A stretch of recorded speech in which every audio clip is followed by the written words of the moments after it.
The current farm crisis did not spring out of nowhere and will not silently steal away. It has been rumbling towards us for half a century. In 1930, Jim Tucholsky's dad could produce 3 sacks of grain in 1 hour. Today, Jim and his wife Karen can sack 14 times as much.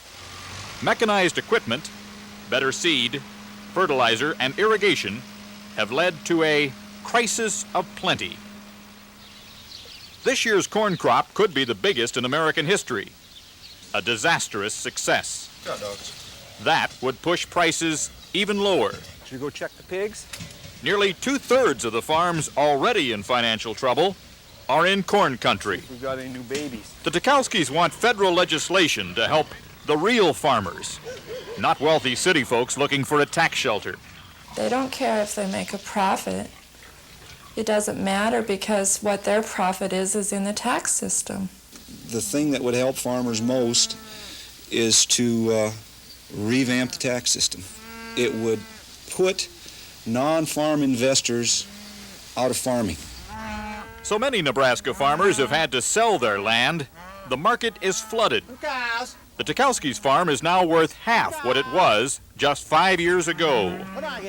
If they had sold their land back in 1980 and invested the money conservatively, the Tucholskys could have earned nearly $250,000 in interest by now. You hungry? Not working at all. Instead, they almost lost their farm last winter. They needed a loan to buy more cattle, but their bank failed. It took them 4 months to find a federal loan, and they were lucky to get that. The Tucholskys could sell their beef for about 50 cents a pound. This pound of T-bone costs nearly 8 times as much. If they were to buy the steak with the money they get for it, this demonstration shows what they could afford. Family farming is a 2-person business.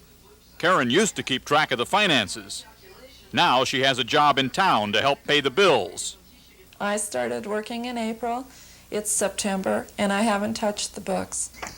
It probably is going to cripple the farm operation. Karen's new job added more costs. The Tucholskys decided to trade in their 13-year-old car for a new one that could make the daily trip to town. Jim is on his own. His hard labor is not enough. Prices have dropped so low he has to sell 3 hogs to make the money he did from 2 just a few months ago. The Tucholskys don't depend on federal subsidies. This year they got $1,000. That wouldn't cover their tractor fuel bill for a summer.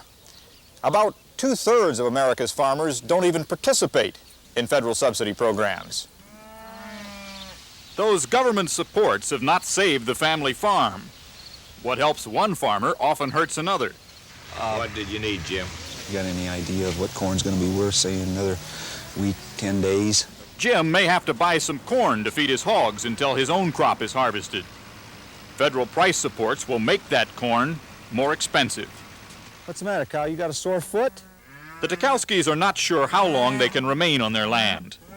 But so far, they have been successful. Get through there.